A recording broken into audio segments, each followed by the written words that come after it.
Okay, so to find out when something is speeding up or slowing down, so let's just imagine you're driving to school, positive velocity. You step on the accelerator, you increase your velocity, so that's when you speed up. So that's when they're both the same sign. You're driving to school, positive velocity, and you brake. So that's deceleration, right? So when they're opposite signs, that's when you slow down.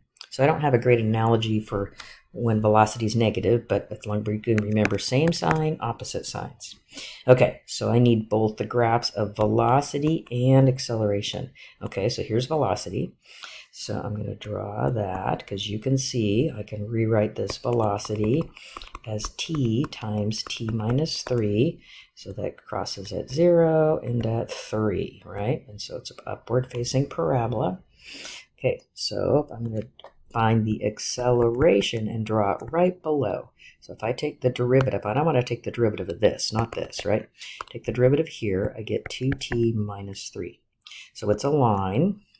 And where does it cross the t-axis? At 3/2, right? So that's like here, and there's the line. Okay, so there's 3/2. So it'd be good to kind of identify the numbers on both of the graphs, right?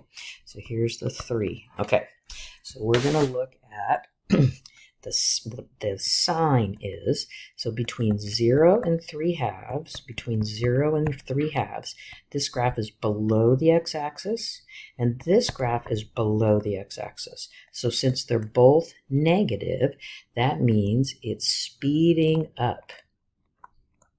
And again, I'm just going to use t's that are bigger than 0. So it's speeding up between 0 and 3/2. Okay, so let's go to the next interval. So if I did the interval between 3/2 and 3, 3/2 and 3, this one's negative because it's below the x-axis. This is positive because it's above the x-axis. So that's going to be slowing down. So between 3/2, 3/2 and 3. And then what's happening after 3? This one is positive. And this one is positive, so 3 to infinity, it's speeding up again. Okay, let's try another one. This time they're giving me position. You do not need to draw position. We need the velocity and acceleration. So 3t squared minus 6t. So if I factor out a 3t, I get a t minus 2. And so 0 and 2. Right? And then, oops, I was going to draw it small enough so that I could draw my acceleration underneath. So let me rewrite my v of t here. V of t is 3t times t minus 2. Okay. So v of t, whoops.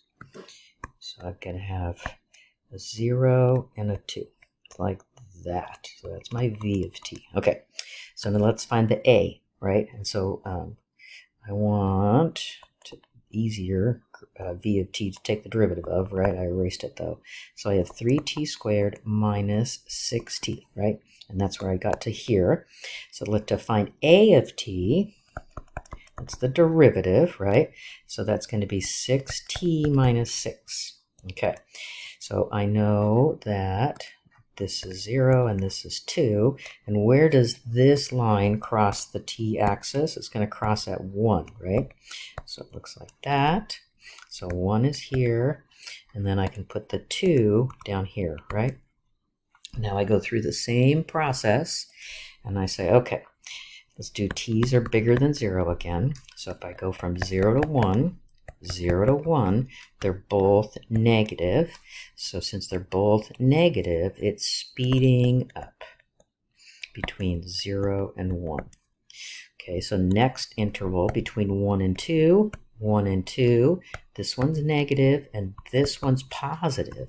So that's why it's slowing down between 1 and 2. And then after 2, this is positive. And after 2, this is positive. So from 2 to infinity, it's speeding up.